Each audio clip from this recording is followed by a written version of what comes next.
Yeah. Okay, great.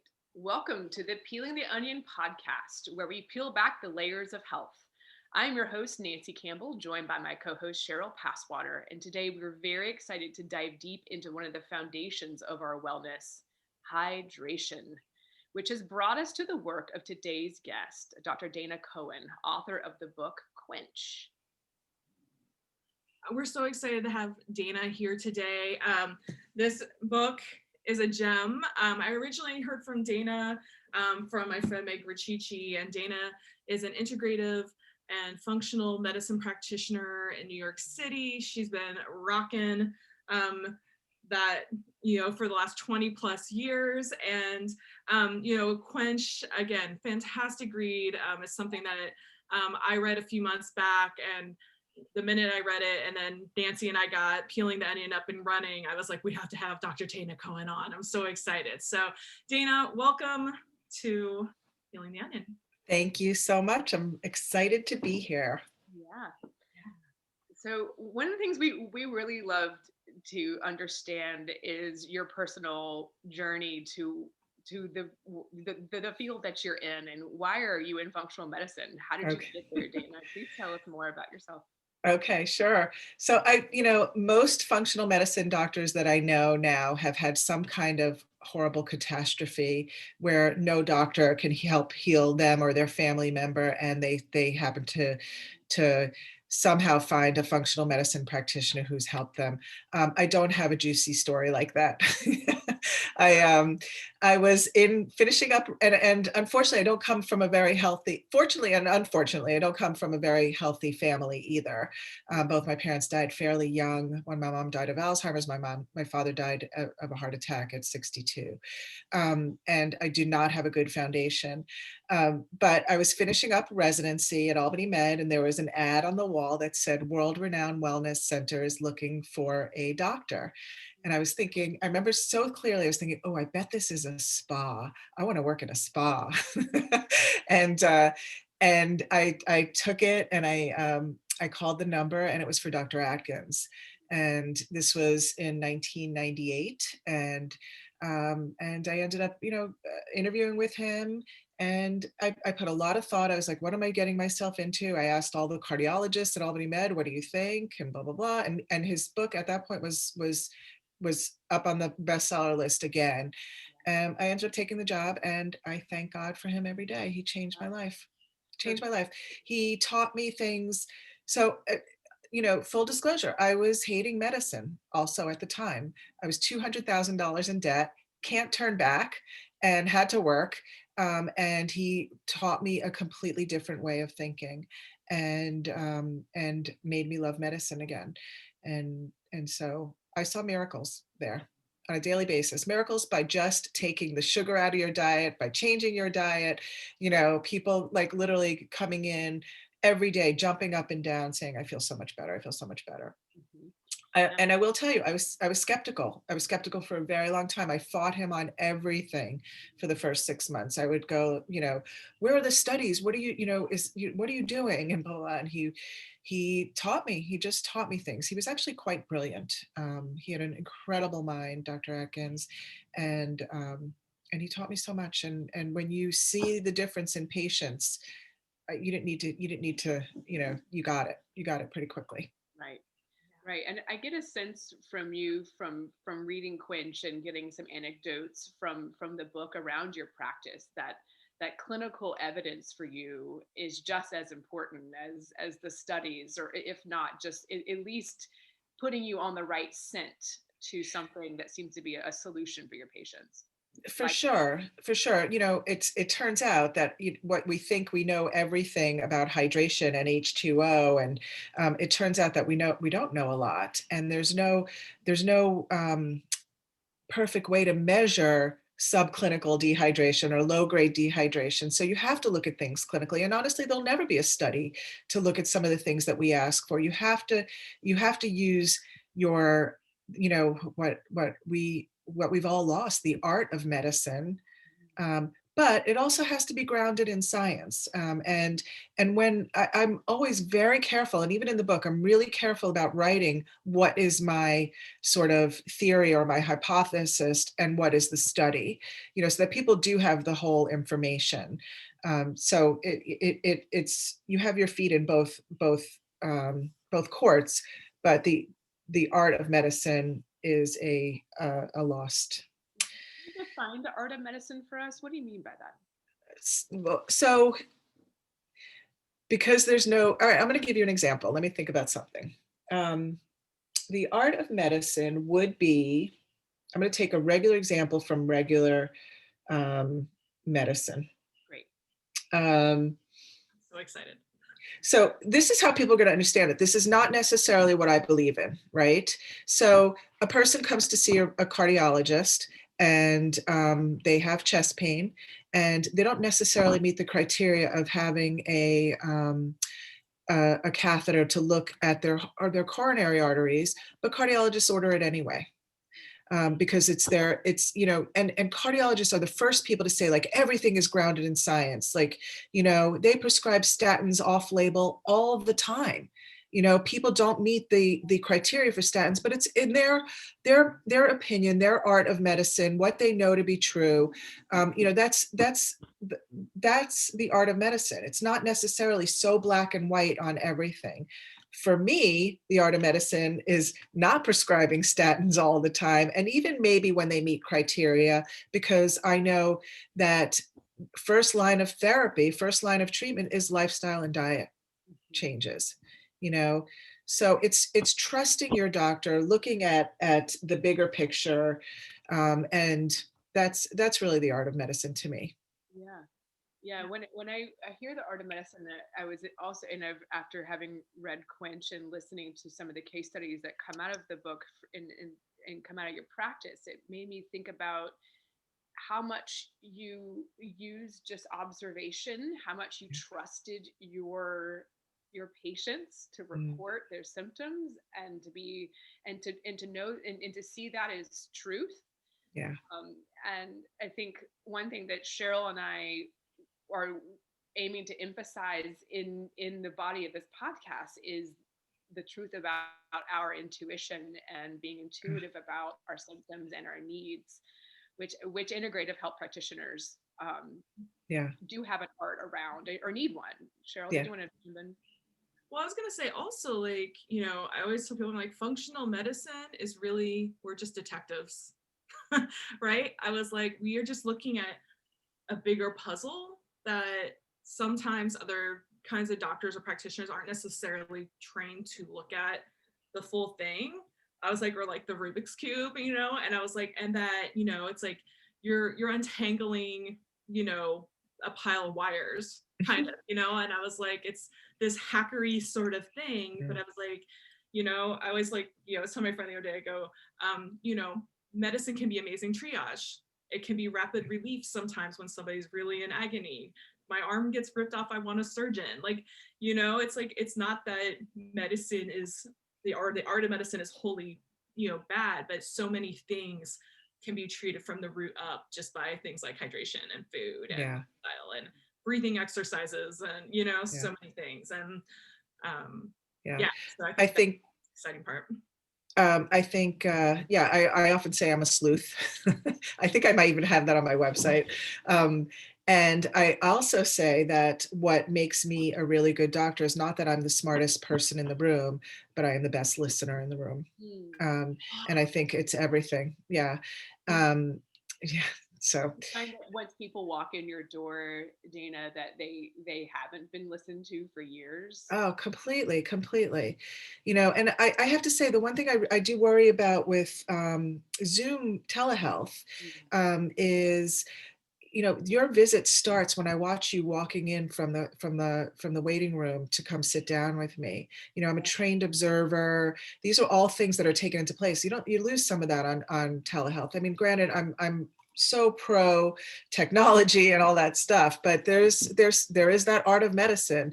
People often say too, they come to my office, it feels old worldly. It feels, Right. Like with cooking and what you guys are doing, it's all about going back, to basics, going back to sort of um, nature and basics and old timey. There's certain things that we've lost, and I truly think that feeling listened to and that art of medicine is lost because of insurance companies. I'm sorry to say it. We're not going to get political here, but it's doctors, and poor doctors. Like, I don't know anybody who would ever want to go into primary care in this day and age. Who would want to do that? It's so crazy, what you have to go through, what kind of hurdles you have to do just to get a patient in the door and see that patient, and what kind of money goes out from that doctor's office, and how many people you have to hire in order to take care of that patient. It's a mess. Well, and I also like, it's interesting because like so many of those, doctors, it's like they're trained to treat with pills. And so few of them get nutritional education or, herbs or, anything else. So I had this conversation with my father-in-law recently, who's going through cancer. And I was like, do you realize, like, do you see the pattern? Like, you get nauseous, they give you another pill. You Yeah. throw up once, they give you another pill. And he's starting to see it. And now he's using food as part of his healing journey. And he's, like Yeah. starting to undo the constipation and, like all Yeah. these other sort of things. And I think, I feel that sadness too. I see it happening. And, even on my own healing journey, I don't, I hate to put, I mean, I'm going to put it this way, but like, seeing like the medical system sort of failing me, Yeah. Yeah. and going to doctors and. Yeah, I mean, imagine a doctor having 35 patients in a day, and then your father-in-law calling saying, "I'm nauseous." Well, what more can they do than prescribe something? And that's how I explained to him. I go, it's not their fault.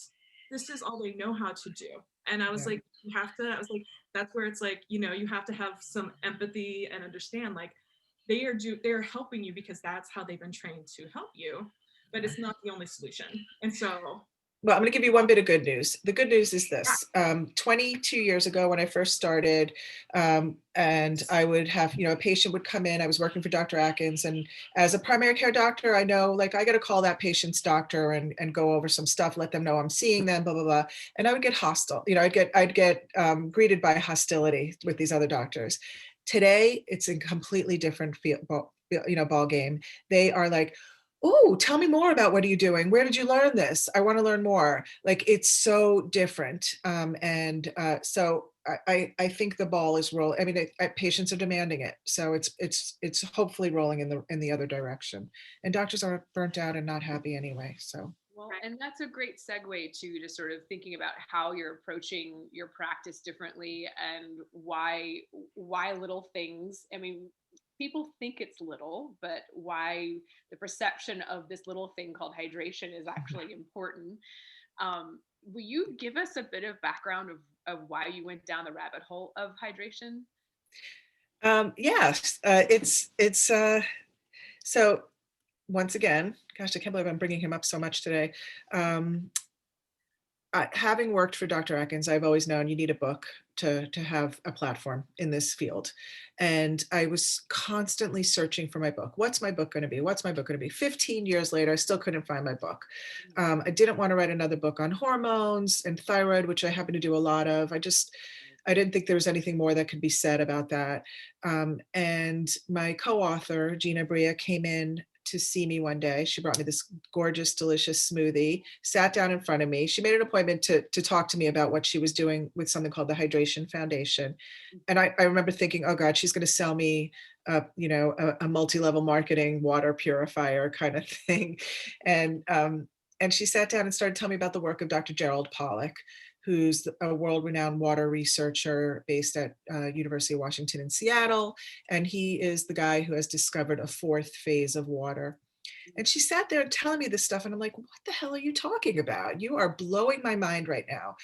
H2O, the simplest molecule in the world that we all know exists in three phases: liquid, ice, and vapor. And she's saying, nope, there's a new phase discovered, and that's gel or structured water, and it's H3O2. And and started telling me about his work. And she's also a cultural anthropologist. She had done her research on how desert plants hydrate. And then we shared a bond. Both our mothers died in a nursing home with dementia. And she told me the story of how she helped her mother, who was being constantly sent to the emergency room for overt dehydration. And then she asked the nurses to start put a little chia in her morning juice, and never again did she have to be rushed for dehydration. So we bonded on that, and she's telling me all this stuff, and I'm looking at her and I was like, Gina, this is my book. I have always, when somebody comes to see me for years, what do you eat and what do you drink? How much do you drink? And so I've always known the importance. And but she taught me things that I just didn't know. And I said, do you want to write the book? And she said, yeah. And so that's how it got started. And I will say, then we really started to dive into the research of it. And I'm not a researcher, and I'm especially not a water researcher. And that simple molecule turns out to be incredibly complicated. And I was like, oh, what did I get myself into? But we pulled it off, and I am so proud and happy with the book. And I want to say something, because I say this in every podcast, and I like to say it in the beginning because I need people to really like plant their feet down and hear it, is that hydration is the single most important thing you can do to treat and prevent chronic disease. Start here before you start with any diet, any nutrition, any supplement program. You need to learn how to hydrate first. Yeah. Well, it's like you're gonna die of dehydration before you're gonna die of starvation, right? Isn't it like that the rule of thumb? I mean, we've been really into this TV show called Alone, where they drop you in the middle of the woods, and it's always dehydration, and it's gonna be the thing that gets you before everything else, It's not Alone and Naked, is it? Or oh no, I'm thinking Naked and Afraid or something. Not Naked and Afraid, but it is similar-ish. You're not naked. I mean, why would you want to do that? I mean, I'm an adventurous woman, but come on, like I can't get enough of that show. I love it. So good. They're survivalists. It's what they, I find it really interesting, because the truth is, I don't think I could last 3 days. Oh, I think I got at least a couple weeks in me. Oh, I don't think I could. How could I kill I don't even know how to catch a fish. Like with nothing. Spend some time with me. I'm gonna okay. Things, do a little foraging. Wiggle some fish. Oh, I love it. Yeah. I would just barter. Like, I can cook this thing if you could catch it. So figure out a joint approach. I would be team building. Yeah. In team building, that would be the version of my show. Perfect. I'm clearly going to be the survivor of the group. Okay, well, so on that note, though, let's say you are the consultant to Naked and Alone. What are you going to say to all those thirsty people on the show? What's your advice to all of these thirsty? Oh gosh, that's a really hard one. So I don't think I could. That's a really hard question to answer, because once again, I'm not a survivalist. So maybe eat the leaves, find some good greens that you can eat, because the truth is, we can. Nature has locked hydration in foods, and the best way to get hydration is by eating greens. Think about celery, think about iceberg lettuce. You can see the water in them. You can, so find some edible leaves, and you can survive a lot longer. And maybe even there's some, I don't want to say literature, but there may be that you don't need to drink any water if you're eating well, if you're eating enough, if you're eating your water enough. That is, don't quote me on that, but there are people that do that. And I know it to be true. I know it to be true for myself. There are days that go by that I don't drink any water, but I eat really well, and I'm feeling really good, and I'm fine. I have lots of vegetables, and so. Well, and so what are you just telling me that the whole, 8 glasses a day is just like we need to throw it out the window and just, eat raw vegetables? I mean, what are you trying to say? I'm saying it's different for everybody. I can't say that nobody needs water, but Some people don't. Some people may be drinking too much water. I think overhydration is a thing as much as underhydration is a thing. But what I'm trying to tell people, what I'm trying to teach people is we need to live in our bodies. We need to, honor what our bodies tell us and learn what it feels like and what to be well hydrated. And that may be one glass of water with lots of vegetables for somebody, or it may be 200 ounces for Tom Brady, so it's so different for everybody. And the 8 glasses of water is it doesn't come from anywhere. It comes from a bunch of people sitting around saying, yeah, this is what we think to be true. So it's Yeah. if you yeah. I was just going to say, if we could guide us through a little bit of what does good hydration look like? Can you define that? So if I'm at home trying to figure out if my elderly mother is well hydrated, if my child is well hydrated, if I'm dehydrated, what is that? What does hydration and dehydration look like, and how do we figure that out? Great. So I think the best sort of bang for your buck to tell if you're hydrated enough is that we are meant to urinate every 2 or 3 hours during our waking hours. So it's hard for your elderly mother, though. That might be really painful and hard to do. And we sort of on purpose not drink enough water so that we don't have to get up and move as much as we want to. That was what was happening with Gina's mom in the nursing home. She didn't want to bother anybody either to help her get up from the nursing home. So she stopped, but that is what we're meant to do. So that alone is, I think, the best thing. But let's talk about the other things. You want to look at the color of your urine. The color should be a pale yellow or straw color. You don't want it to be too dark. If you take a B vitamin, then all bets are off because it, yeah. And you don't want it to be crystal clear either. I've done experiments on myself where I've gone to a conference in Las Vegas and I'm like, I'm going to hydrate the crap out of myself. And they have the pitcher of water on your table in the room and in the lecture room. And I'm filling up my glass hour after hour. By the end of the day, I'm exhausted and my pee is crystal clear. And it didn't change anything, didn't change the way I was thinking. And I have to be honest, conferences are exhausting. You're sitting there all day, your brain is working, you're trying to take all this in, so much information. And then when I started to do it right, by some, let's say, electrolytes or smoothies or those kind of things, there was a huge difference. By the end of the day, I was ready to go party and go out to dinner, and my brain was functioning great, so. What does clear pee indicate? If it's, you've just be like, oh, that's good. I'm getting out as much as I'm taking in. That's important too, obviously, but yeah. Well, so it could be okay. Once again, it could be okay for somebody, but often if you're drinking so much what we call bulk water, meaning just plain water, nothing else added to it, no electrolytes, no infusions, no nothing. So, but plain bulk water, you're flushing out everything. You're flushing out electrolytes. You're not putting in any electrolytes, you're not putting any fiber, and you're not holding on to that water. So your water, it has nothing in it. It's going in and coming straight out the way it was. So, I think it could be okay for somebody, but if you're suffering, going back to how to tell if you're hydrated, things like fatigue, brain fog, headaches, migraines, joint pain, constipation, dry skin, all of those things. If you're not feeling fantastic, start learning how to hydrate better and then seeing.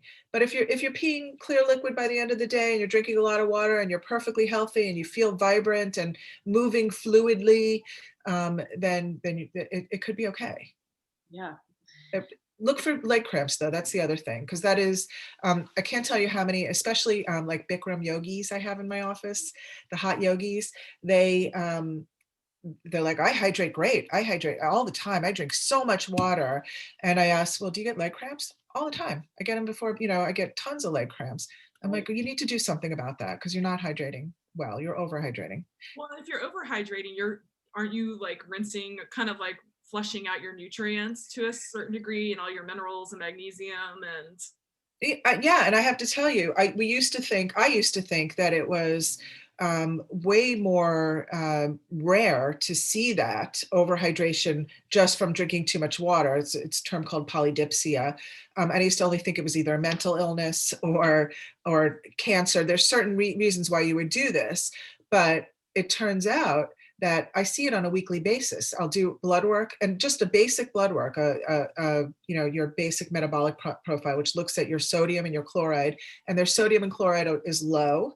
And I'll ask them, do you drink a lot of water? I drink a ton of water. Well, you're drinking too much. You need to add a little electrolytes back into that water. You're overhydrating. So how does the body make use of what the water that we put in it, or the sources of hydration that we put in it? I mean, you somewhere in the book, there's a lot of conversation about all sorts of types of foods and macronutrients that actually play a part. And macronutrients, for those who don't know, are carbohydrates, fat, and protein. And there's some conversations about these high protein diets, which can be dehydrating. That there's also a role for fat. And when we look at carbohydrates, when we think about carbohydrates of whole grains and fruit and vegetables, they play a huge role in hydrating us. But I think what would be fascinating to like, if we could dive in a little bit to the science of how, if our bodies are mostly water, and I'm assuming because we're made of cells, then cells are made mostly of water, and those cells are the ones that are getting thirsty and sending us signals that we need hydration. Can you help us sort of like bring food and water and hydration and how our body takes it in? Kind of give us a little science. Sure. So once again, the science is really based on Dr. Gerald Pollack's work. And I will also say, when I say it gets complicated, not everybody agrees with him. There are water researchers that don't necessarily agree on the way that he came up with the H3O2. Almost every water researcher agrees that there is another phase of water. They can't quite pinpoint it, but I have to say, when you really look at Dr. Gerald Pollack's work and the way that he came up with that, it makes complete sense to me. And I think his hypothesis is viable. And so let's just talk about that for a second. So he calls it easy water. It stands for exclusionary zone water. And basically what the structured water or gel water are the terms we like to use. So structured water makes complete sense. Basically, it's how water molecules layer upon each other, H2O. When they layer upon each other, there's electrons, and electrons, as we know, have magnetic forces. Like they either repel or attract to each other, and it's in that layering that you get these attractions, and when you look at it as a big picture, it turns out to be H3O2, and it's in that form that is believed to exist in our cells with intracellularly, and it's in that form that's believed to exist in nature. Things like, think about cactus and aloe and chia seeds and cucumber seeds, and even just the water locked in celery and iceberg lettuce and other greens and watermelon, whatever it may be. And he's done some research, and he's looked at, there are some new tools that are coming out and ways of measuring this. And so for example, I know he looked at ghee. Ghee is clarified butter, and he said ghee is loaded with gel water. So the idea of either structuring your water naturally, I think ways to structure water are just by adding electrolytes, eating more vegetables, making smoothies. There are some structured water devices, which are literally like spinning devices. I don't think there's a lot of research behind them. I think there's something to them, but I don't think there's any research in them. But you'll get this water naturally by eating vegetables and fruits and other things. So the fiber also plays a role in helping absorb and hold on to that water better than just by drinking plain bulk water. So that's the idea of getting more. And if I'm going to get really technical, I struggled with this a lot. So you're eating water, and then the final product is, does that water go into your cells? We don't really know. We Yeah. don't know. You know, there's no end point to that. That's where the clinical part comes in. And that's why we relied heavily on clinical studies. And I think honestly, do a study of one, do it on yourself. People know in 2 days, even one day of hydrating properly, it changes you. Yeah. You feel a difference in one day. It's not something you have to go on for 3 months, a ketogenic diet where you're going to lose weight and you're look at your numbers and then look at your cholesterol. You know it immediately, especially if you're not hydrating well. Mhm. Yeah. No, it's totally true. I noticed like if I'm not well hydrated, my joints hurt.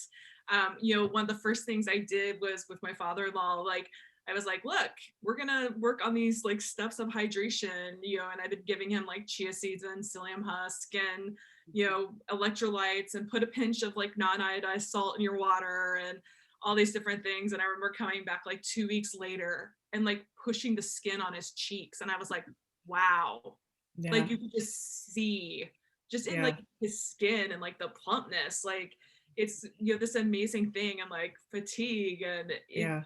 it's real. I can't, I Okay. just want to say something about it. I can't tell you how many people, women come to me and say, I can't drink water. I get swelling all the time. And I'm like, you need to add some electrolytes to your water or even salt. And they're like, won't that make it worse? 99% of the time it makes it better. Like, because your cells are now functioning properly. You're peeing out what you don't need. It makes everything better. So I highly suggest, and let's just talk really quick about salt. I don't know why you said non-iodized. Well, I use not. I mean, I'm in fermentation, so I'm a big fan of non-iodized salt. Okay. So I buy it by the bucket. Okay. Buckets. Okay. I thought maybe there was something with cancer and iodine that I didn't know. I don't know. No. Yeah. Yeah. So salt, though, we want real salt, and that is a brand, but I'm talking real salt. So as opposed to, table sodium, there's a difference. So you want Himalayan pink salt, or literally the brand real salt, which is a rock salt, or sea salt. Sea salt, it turns out there may be a problem because of the plastics that are polluting our oceans. Sure. But sea salt does carry the full range of minerals and the sodium and the chloride. You want that whole range of minerals that is much different and better than sort of table salt, plain table salt. Totally. Yeah, I was joking in my workshop the other day. I was like, I've become like a spokesperson for Redmond's Real Salt. I feel like I should be getting some, Totally. They're really, you should call them. They send out great samples. They will give you samples to give to your workshop people. They're a phenomenal company.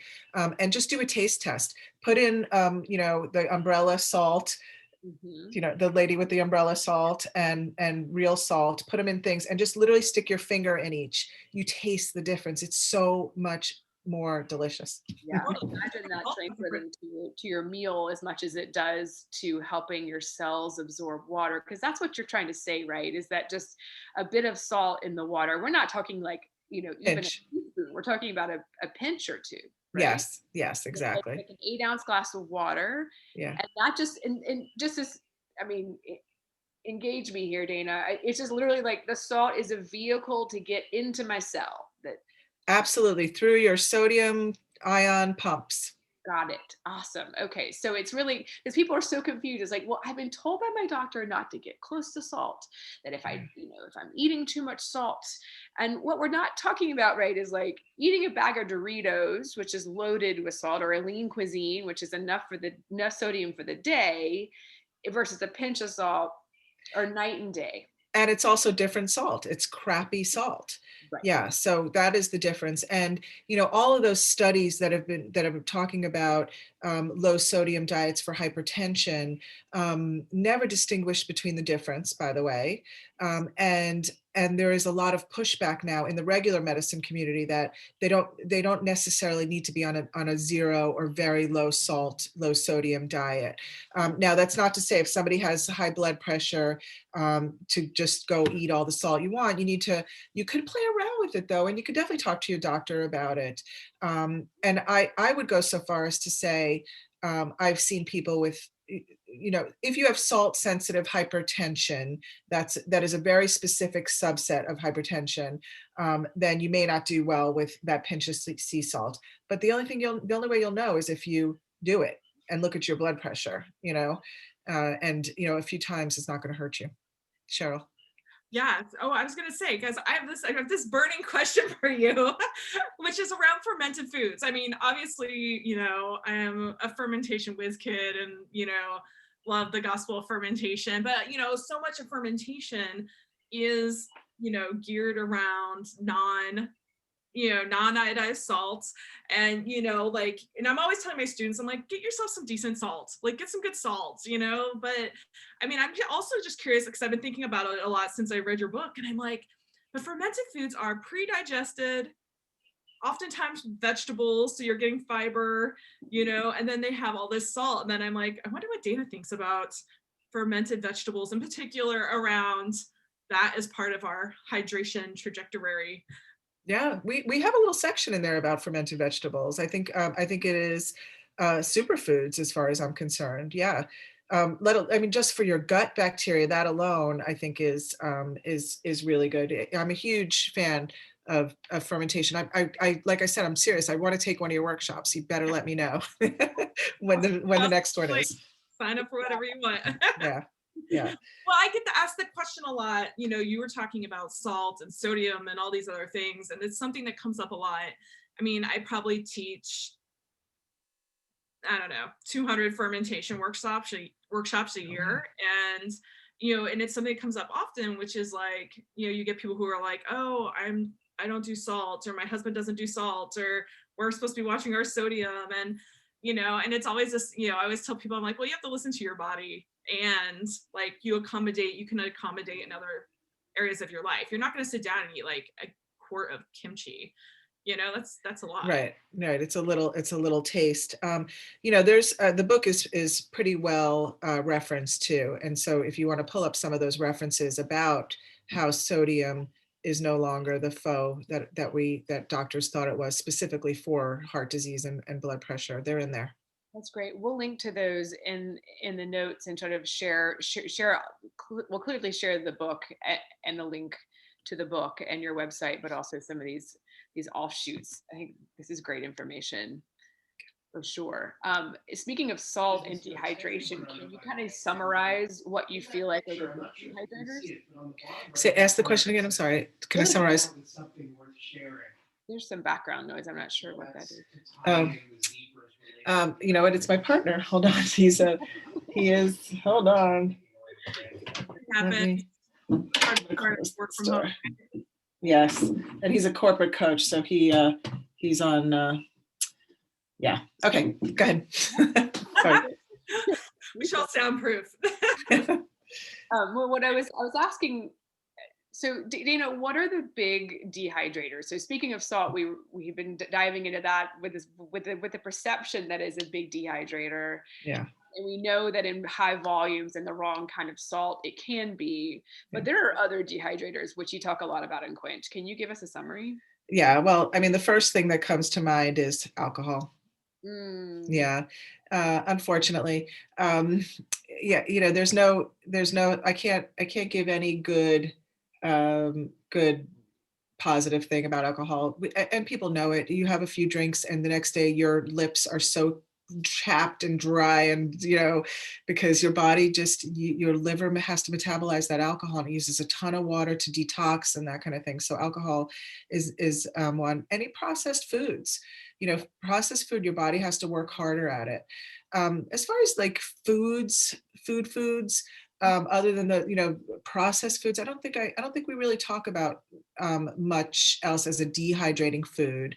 More our environments, medications, our cell phones, our 5G, fluorescent lighting. We're living in deserts in our homes. Right. So those are the more dehydrating, and we're sitting all day. That's dehydrating, meaning it's not really dehydrating, but it's not. There's a whole section on fascia and how we need hydration to make our fascia work. And when we're sitting all day, we're not moving, we're not twisting, we're not turning.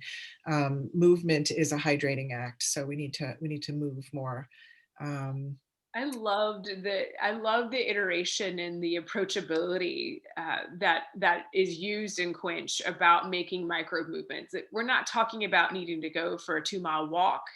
We're not even talking about doing a 30-minute yoga class. What you're really saying to all of us is just keep our bodies moving. I love this. There was a study about a group of people who were just told to fidget one leg for 3 hours at a case in Britain, and I thought, what?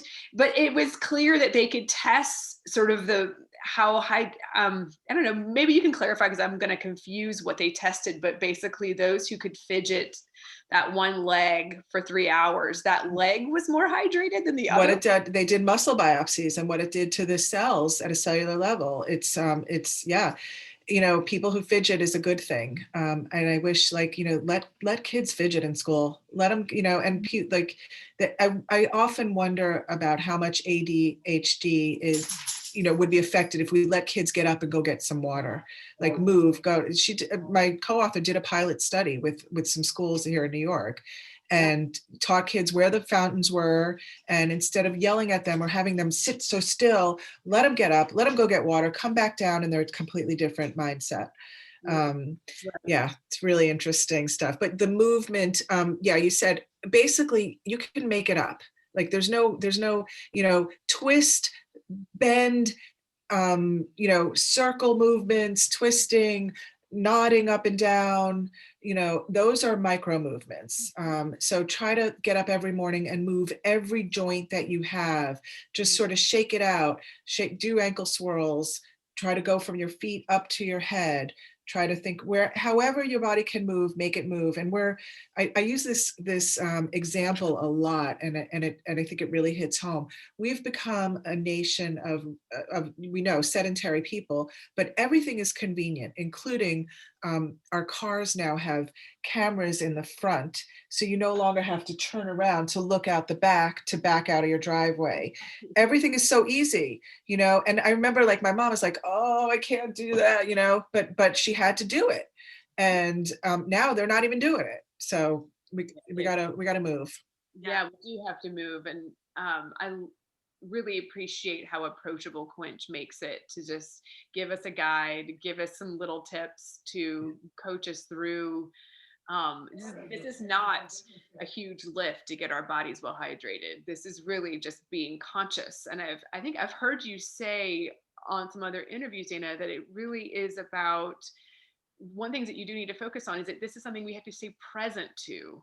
Yeah, it's the one rule I have. So I am somebody who I used to not be this way. So meaning, you come in, I put you on an Atkins or a ketogenic diet. If you're not losing weight, it's because you're not perfect on it, and you need to get even more perfect. You need to get every single carb out of your diet, or else you're not going to lose weight. That is I've learned so far out the window. It doesn't work for anybody. And so I am pretty, that 80-20 rule. If you're doing something 80%, you're okay. You're going to be okay. And once again, it's more about mindset than anything anyway. Except with hydration, it is a day in, day out thing that you need to stay on top of. And if that's the one thing you do, I'm telling you, your life's going to change, and you're going to be all the better for it. So stay on top of your hydration, live in your body, give it what it needs, drink when it needs it, do some green smoothies. The greatest thing you can do for your body is drink a green smoothie a day, meaning blended vegetables with water, and then whatever else you want to put in there, is a great practice to get into. I love this. I've actually, I'm an artist in the other half of my life, and I teach. And on Tuesday nights, I teach a 3-hour abstract drawing class over Zoom. And it's been really fun because I've been implementing some of your practices into my drawing class. And my students all know, like, I'm in functional medicine. I have this kind of other thing that I do, and they, kind of tease me a lot about my hippy dippiness, but it's like they're all hunched over their stuff working, and I'm constantly, like, usually twice during class, I'll be like, so guys, get up, move, get some water, stay hydrated. And like, and we do it like twice during class, and it's adults, and like, and they're all like, oh, and you see them like, Oh, do like yeah, their bodies getting up. yeah, And even when I was still teaching kids in person, every time my kids arrived from school, I'd be like, go to the water fountain, get some water, go to yeah, bathroom, have you moved your body? Great. They're like, I'm burning out on a project. I'll be like, so go do a few laps, go get a drink of water, come back, look at it with, fresh eyes. And it's yeah. like, and it's a game changer. And I was doing that before I met you, because I realized the kids are just dehydrated. But, Yeah. you know, Cheryl, that brings tears to my, I'm serious, like that chokes me up. Like my job is done. Like that is so incredible to pass that on to you, and then for you to pass that on to your class. Like, God, what more could I ask for? That is phenomenal. Thank you. Like oh, that is so great. Yeah. yeah, Yeah. and I, and I mean, even in I teach an introductory gut health class, and that's been pretty popular. We talk about all kinds of stuff, from like eating hygiene to sleep hygiene to just a lot of things to get them thinking and kind of going in directions. And once I read Quench, it like immediately went on my book rec list for them, and I added a whole like other component to the hydration section of that class. But because I was like, guys, this is really like, you Yeah. have to think about this thing. And I think what I've seen chronically, in fermentation, and from my own students and my own clients, is people coming to me all the time with GI stuff and being like in this kind of like GI crisis. And for me, and it's part of the reason I went back to school for functional medicine, just because I was constantly having to send these people to other practitioners, or they couldn't find good ones, and realizing we don't have enough good practitioners out there. But also, how many of them it's just like dehydration, like Yeah. that, the whole trifecta and that interconnectedness and that chain of all the things, Yeah. and just drink more water all the time. Yeah. Yeah. We have in my office, we've implemented like everybody takes turns making a smoothie for everybody at lunchtime. And as soon as I'm opening a new office in a couple weeks, as soon as we get into that, we have a bigger space. I'm going to do, there's like a 4-minute HIIT exercise that I know that's really simple. Anybody can do it. It takes no space. It's like squats and no weights. And you're doing some arm movements that I'm going to just make all of us do that at lunchtime, 4 minutes, and start to, so if we could do it as a group and start implementing some of these things. One other thing comes to mind. I remember I had a patient that worked for BlackRock, which is a big, I don't know if it's a hedge fund or something. And BlackRock ended up taking, and I forget why they did it. I think they did it to get people, they took the garbage cans away, their personal garbage cans away from their desks. So they'd have to get up and throw their garbage can away, throw their garbage away, and not just, so it's one thing to get them up a little bit, even if it's a 2-second thing of moving. Like we got to get creative here, you know? Yeah. That has been one thing around the pandemic that's popped up, at least, the buzz around all of us stuck at home. There's even just not like, there's this expectation that we're supposed to be glued to our computers even more hours. There's no longer the commute. If you were a New Yorker or lived in a city where you could bike or walk or subway it, Yeah, that's taken out of the equation. yeah. How have you been working with clients in this new era of the virtual commute to help them translate all this? Yeah, but well, so both. I've still been seeing patients in another, in a separate. I've been renting, subletting a little space in somebody's office. So I still have been seeing, and patients have the option to either come in or not. And I'd say it's about 50-50. So, but once again, it's getting creative, trying to come up with what's going to work for people. And I think if we all start to, like, on your Zoom calls, start to say, can we take a 2-second break? Let's all get up and move. We do it in lectures all the time. Doctors do it in our lectures. Like, all right, before I start this, everybody up, let's do a little stretching. Let's do, like, especially now, I think that's so important. Like just little reminders. I don't know. It's simple. It can't be hard. It doesn't have to be complicated, and really isn't complicated, No, but it's no. so essential, which is Yeah. why bringing you in and talking about hydration as one of the first of our many, hopefully many future episodes is this is such a foundational piece. I think so too. Do you want to send us away with like three? You've given us so many gems, by the way. There's so many. Is there like a three essential little tips from Dr. Dana Cohen that you want to send us away on? It's funny. You sent me some questions, and the one thing I did write down were three. And what was the question? I forget how you put it. It wasn't essential. Three practical things that we can do daily to support Wellness. And what okay. I was just reading from our yes. So three practical to support our wellness. And so obviously number one is hydrate. Part of that hydration. This is going to sound so crazy and so simple. It only just recently dawned on me, like just eat vegetables, load up on them, shovel them in. Who cares? Like, you just literally eat the shit out of your vegetables. Okay. So that's number one. Number two, which is interesting. I didn't realize you were an artist, Cheryl. Have a creative outlet. Mind over matter is everything. You need some kind of creative outlet in this world. And people who know me know I'll buy everything I need to make. I'm going to make soap, and I'll spend whatever, a few $100s. I'll buy everything. I'll make one thing of soap and I'm done with it. On to the next thing. But you have to have, I wish I were a musician. I wish I had a band that I could, but I'm not. So you got to find your creative outlet. I met my partner in an improv class. Improv for leaders, it's you have to, and especially like I'm one-on-one with patients all day long. I'm listening all day long. I don't even know how to have a two-way conversation anymore, so improv was really good for me in that sense. And then the third thing is, we talked a little bit, let go of things that don't serve you. That 80, like for example, that 80, 20, that 100% ketogenic diet.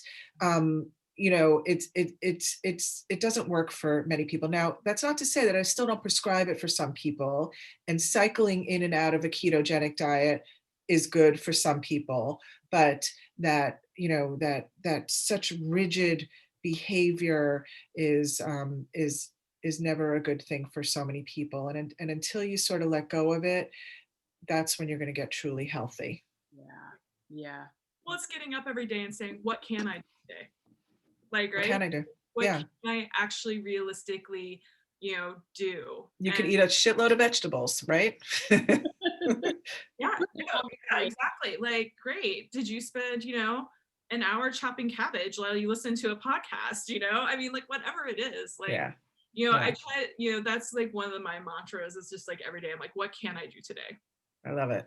Love it. You have control over, I think, and it's really what you're saying, Dana, which is awesome. And remind us of like we don't have control over a lot of things in our lives, but some of the simplest things that make a big impact we certainly do.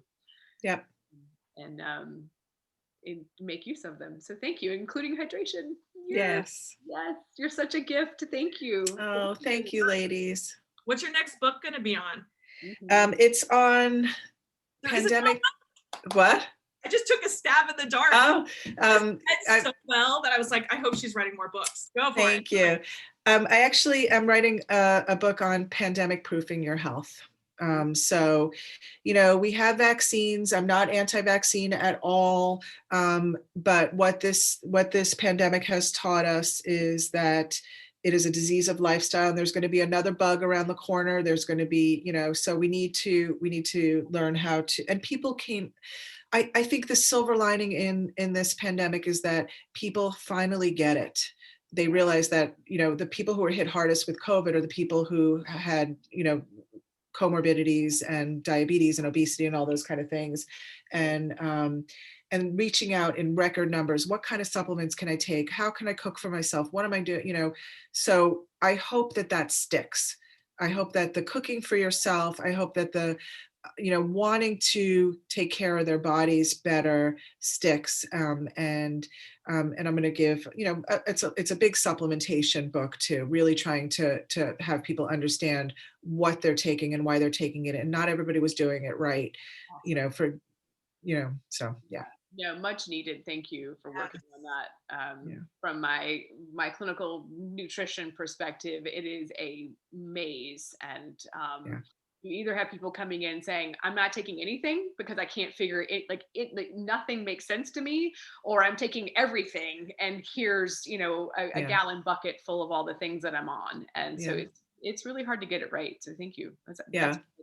Yeah, just I mean, a quick teaser about that, like elderberry. Elderberry turns out to be a really good elderberry extract, obviously not eating raw elderberries, turns out to be a very good preventative measure for viruses and COVID and that kind of thing. right. But if you were to get symptoms, it could actually be detrimental to you, right? And a lot of people don't know that. So those kind of things.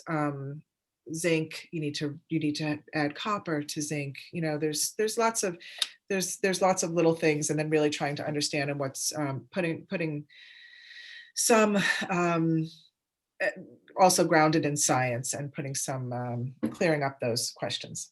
I love that. I'm always telling my fermentation students, I'm like, guys, take care of your terrain, and For sure. and your terrain will take care of you. Like, It's take care of your microbes.